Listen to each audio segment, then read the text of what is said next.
Welcome to Penrose Learning, where we make understanding easy. You start by validating prerequisites. Confirm your Azure subscription, create or select a resource group, and ensure you have contributor rights.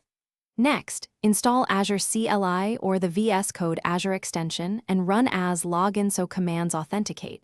Prepare your app artifact, build a Docker image, produce a ZIP for app service, or point to a CI artifact. Once done, tag images and push to ACR, or ensure your CI delivers a deployable package.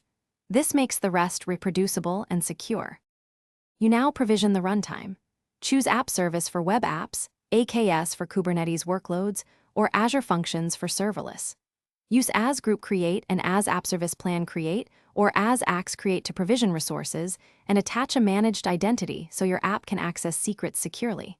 Push your Docker image to ACR or upload the artifact to blob storage.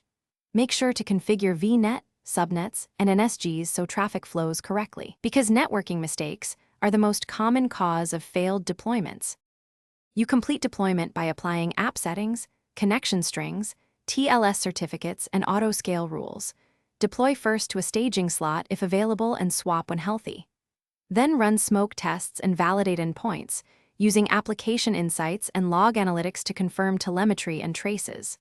If something goes wrong, check deployment and container logs, confirm service principal permissions and NSG or firewall rules, and verify image/tag correctness. One key troubleshooting tip: reproduce.